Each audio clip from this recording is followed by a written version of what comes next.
The rain came down hard over the tarmac, the kind of storm that drowns out thought. The airbase was alive with flashing lights, roaring engines, and shouting voices cutting through the chaos of command. A convoy had just landed unannounced, unauthorized, and that alone was enough to trigger a lockdown. Soldiers poured out from every hangar, their boots slapping against the wet concrete, rifles raised, confusion written across every face. But at the center of it all stood one woman, calm, unshaken, her soaked uniform clinging to her frame like it had been through 1,000 storms before. Her name was Captain Alyssa Warren. To most of them, she was just another pilot caught in the wrong place at the wrong time. To one man, however, she was a trespasser. Major Henderson had been on the base for over 20 years. He'd seen every kind of chaos a military career could offer, but nothing could have prepared him for her. He spotted her standing near the restricted runway, her posture steady despite the barking orders and the approaching soldiers. Her aircraft, a gray stealth jet marked with an unfamiliar emblem, had landed without clearance. That was a crime, even in wartime.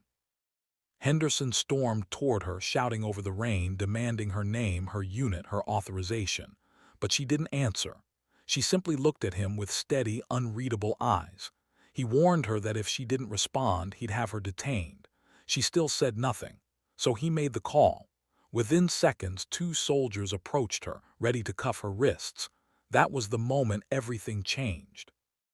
As they reached for her, her radio came to life, a sharp burst of static, then a voice that silenced every movement on that runway. A deep, unmistakable voice that every man and woman in uniform knew by heart, the voice of the President of the United States. "Captain Warren," it said, calm but firm, "you are cleared for immediate command access. Authorization confirmed. Proceed." The world seemed to stop. Henderson froze mid-step, his hand still halfway raised. The soldiers exchanged stunned glances. And she simply nodded, lifted her radio, and acknowledged the order with the composure of someone who'd done this before. Then, without another word, she walked past him and disappeared into the hangar, where the lights flickered like thunder. The whispers began immediately. No one knew who she really was, but rumors spread faster than the rain. Some said she was a test pilot from a classified project. Others said she had once saved a convoy the president himself had been on. A few believed she didn't even exist on paper, a ghost in uniform, operating beyond the reach of protocol. Henderson, embarrassed and angry at his own reaction, demanded answers. But when he reached out to higher command, all he got was silence.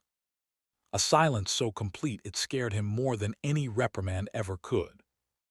Days passed and the storm finally gave way to clear skies, but the air on base still felt heavy. Henderson couldn't let it go.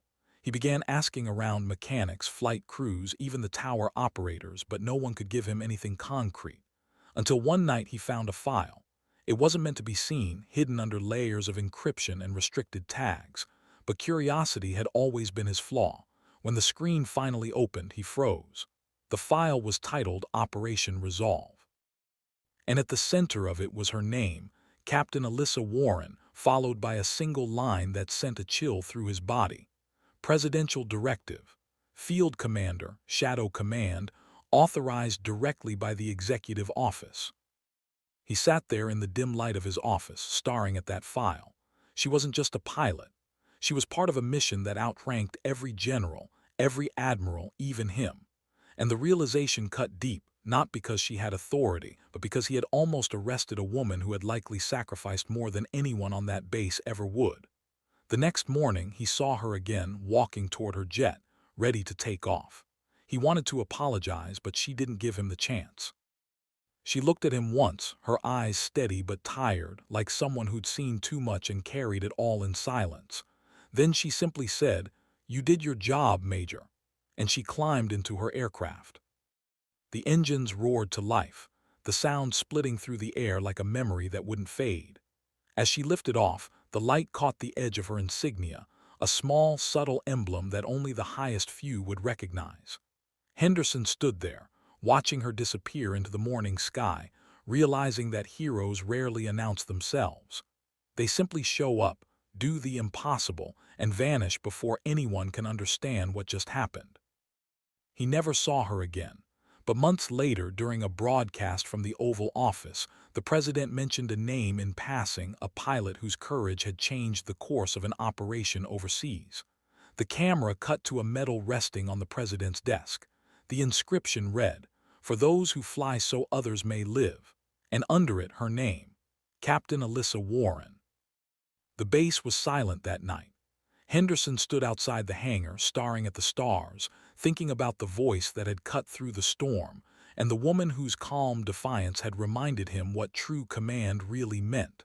Some people wore rank, others earned it, and some, like her, carried it quietly in the weight of every life they saved.